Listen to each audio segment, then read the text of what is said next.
नमस्कार दोस्तों, easy to learn में आपका फिर से एक बार स्वागत है। कल से हमने डीसी मशीन ये सब्जेक्ट चालू किया था।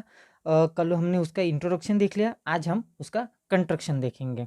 तो देखिए दोस्तों, किसी भी मशीन में, किसी भी रोटेटरी मशीन जो मोटर होती है या फिर जनरेटर होती है, जैसे कि आप अपने घर पे देखते हो कोई भी मोटर, अगर ये एक मोटर है, मोटर अगर ये एक मोटर है तो इसकी होल बॉडी जो होती है वो स्टेशनरी होती है और एक ऐसे बाहर निकला हुआ शाफ्ट रहता है। इसको हम शाफ्ट कहते हैं। शाफ्ट शाफ्ट होता है, वो रोटेटरी होता है। इसका मतलब कि मशीन में, रोटेटिंग मशीन में दो चीज होती है, दो पार्ट होते हैं। कौन से? एक तो रोटेटरी पार्ट, पहला रोटेटरी पार्ट और दूसरा स्टेशनरी पार्ट। ठीक है। अब देखिए it consist of stationary part as known as field और स्टेटर। जो स्टेशनरी पार्ट होता है हमारा, उसको हम स्टेटर या फिर फील्ड भी बोलते हैं। ठीक है। और जो रोटेटिंग पार्ट होता है, रोटेटिंग पार्ट जो होता है उसको हम आर्मेचर, डीसी मशीन में आर्मेचर बोलते हैं या फिर एसी मशीन में रोटर भी बोलते हैं। ठीक है। उसको हम, अब जो रोटेटरी पार्ट होता है उसको हम आर्मेचर या फिर रोटर बोलते हैं, और जो स्टेशनरी पार्ट होता है उसको स्टेटर बोलते हैं या फिर फील्ड बोलते हैं। ठीक है। अब देखिए दोस्तों, छोटा सा कंसेप्ट समझ लेते हैं। ये मेरे मैग्नेट्स है, ये जो है एन और एस, ये मेरे मैग्नेट है। ये मैग्नेट क्या प्रोवाइड करेंगे? फ्लक्स, मैग्नेटिक फील्ड प्रोवाइड करेंगे। ठीक है। मैग्नेटिक फील्ड अगर जनरेट होती है, मैग्नेटिक फील्ड अगर ये प्रोवाइड करते हैं। हाँ, एक बात और यहाँ पे देखिए, ये मैग्नेट जो है एक तो परमानेंट मैग्नेट भी हो सकते हैं या फिर इलेक्ट्रोमैग्नेट भी हो सकते हैं। तो ये मैग्नेट मैग्नेट का काम क्या है? उसका काम मैग्नेटिक फील्ड प्रोड्यूस करना है हमारे हमारे लिए। ठीक है। अब अगर इसमें अगर इसमें अगर कॉइल प्लेस कर दी, ये कॉइल कॉइल और ये मैग्नेट, अगर इस मैग्नेटिक फील्ड में मैंने कॉइल प्लेस कर दी, जैसे कि हम कल देखा था कि जब भी मैग्नेटिक फील्ड में कंडक्टर मूव करता है तो उसमें, कंडक्टर की मूवमेंट होती है तो उसमें ईएमएफ इंड्यूस होता है। अगर मैं इस कॉइल की मूवमेंट करूंगा तो इसमें क्या होगा? ईएमएफ इंड्यूस होगा।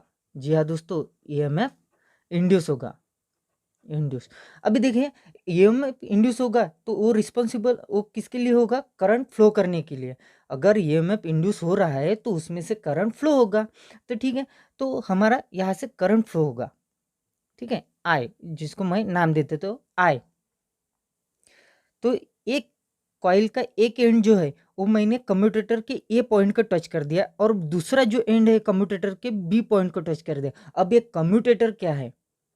कम्यूटेटर कम्यूटेटर क्या है? इसको हम कंस्ट्रक्शन में जब आगे बढ़ेंगे ये आपको अच्छे से समझ में आएगा। लेकिन फिलहाल के लिए इतना ध्यान में रखिए कि मैंने एक कॉइल का जो एक एंड है वो मैं एक ये साइड के कम्यूटेटर को कनेक्ट कर दिया और दूसरा बी साइड के। तो ठीक है, ये मेरा पॉजिटिव हो गया, ये मेरा निगेटिव हो गया। इसमें से मैं पॉजिटिव सप्लाई कलेक्ट करूंगा किसके सहारे से?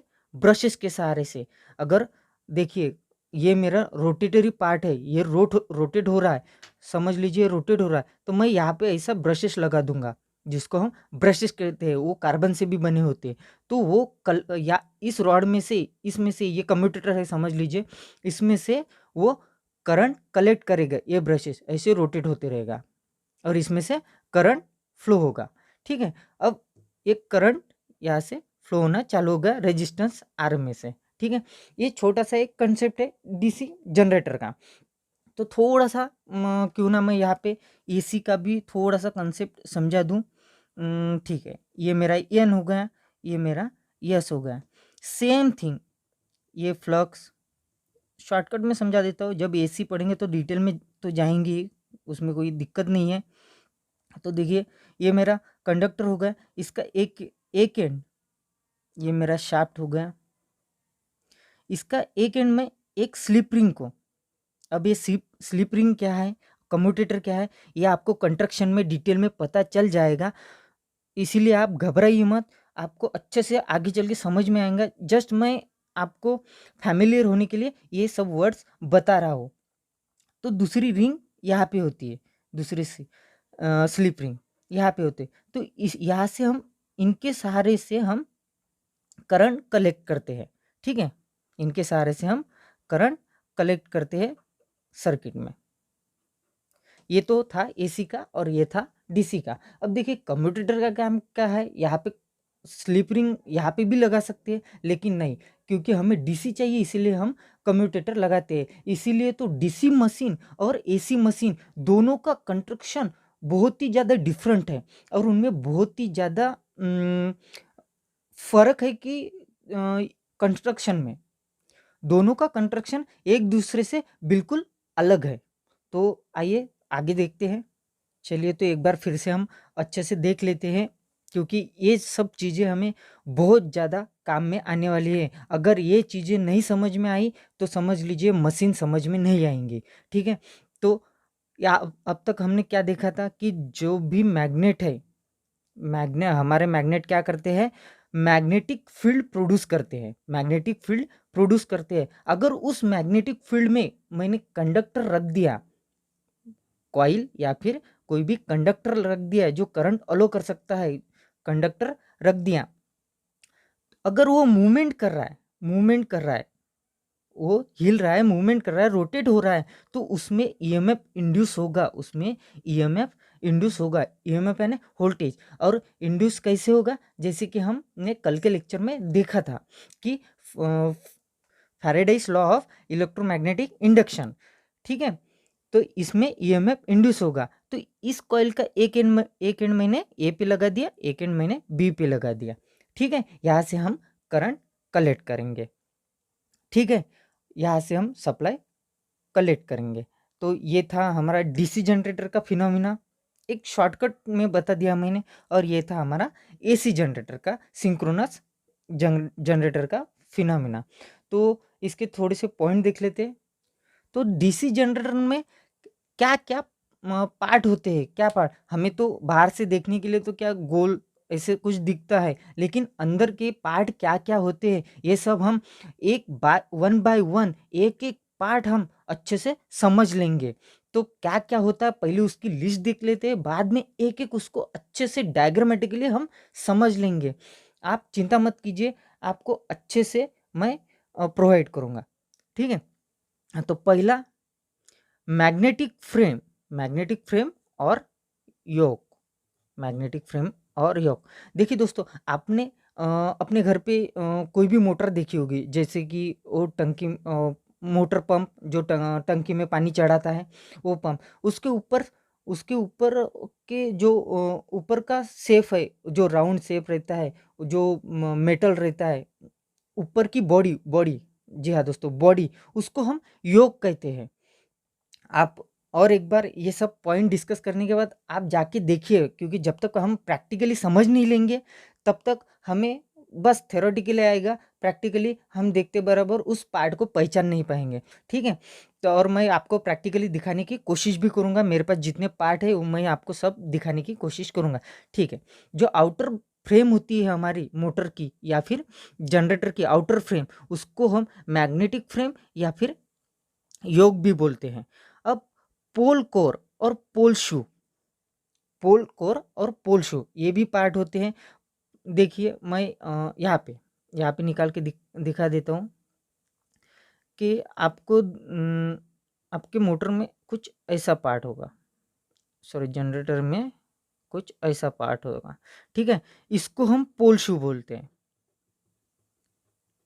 शू, और इसको बोलते हैं पोल कोर, ठीक है? अब ठीक है, ये आपने डायग्राम में देखा होगा या फिर किताब में इमेज में देखा होगा, लेकिन प्रैक्टिकली आपका आपके मोटर में कुछ ऐसे ऊपर के साइड में कुछ ऐसे स्लॉट रहते हैं, ऐसे ऐसे कुछ बने हुए स्लॉट रहते हैं, ठीक है?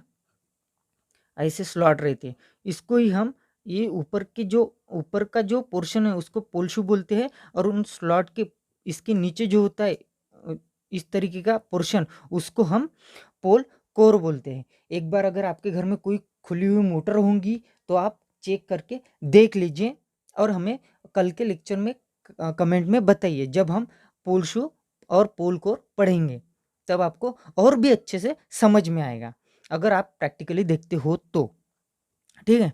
अब पोल कॉइल और फील्ड कॉइल, देखिए दोस्तों, इसके ऊपर जो वाइंडिंग होती है, इसके ऊपर जो वाइंडिंग होती है उसको पोल कॉइल भी बोलते हैं या फिर हम फील्ड वाइंडिंग भी बोल सकते हैं। ठीक है। अब देखिए दोस्तों, मैंने आपको बताया था कि जनरेटर या मशीन, रोटेटिंग मशीन में या फिर जनरेटर चाहे मोटर कोई भी हो, उसमें एक रोटेटिंग पार्ट होता है और एक स्टेशनरी पार्ट होता है। तो रोटेटिंग पार्ट को हम डीसी जनरेटर में आर्मेचर कोर बोलते हैं। जो रोटेटिंग पार्ट होता है मशीन के अंदर, जो रोटेटिंग पार्ट होता है उसको हम आर्मेचर कोर बोलते हैं। ठीक है।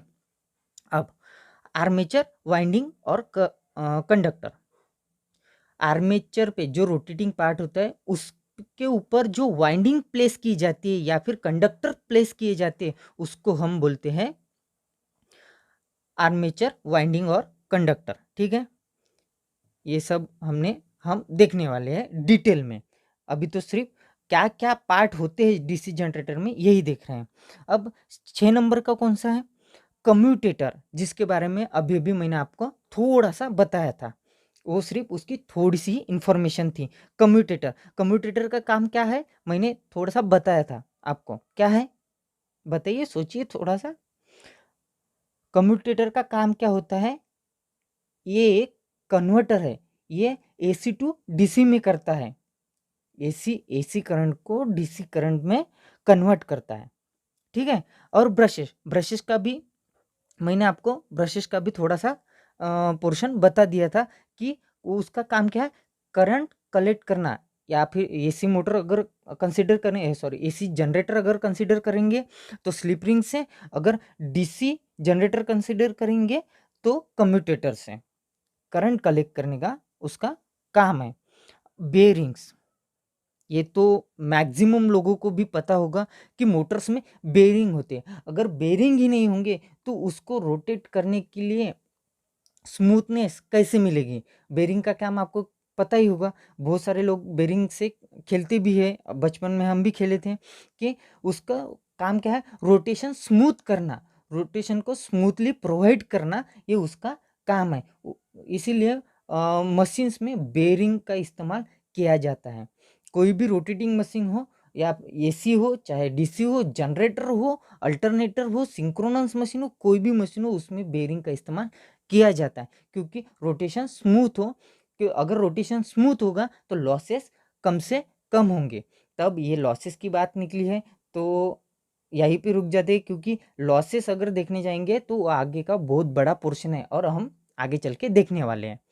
ठीक है दोस्तों, तो ये थे हमारे डीसी जनरेटर के पार्ट। इसको हम एक एक करके डिटेल में देखते जाएंगे और अच्छे से समझ लेंगे। इसके बाद हम बढ़ेंगे वर्किंग प्रिंसिपल, उसके बाद धीरे धीरे हम डीसी मशीन को आगे बढ़ाते जाएंगे। तो आज के लिए बस इतना ही। धन्यवाद।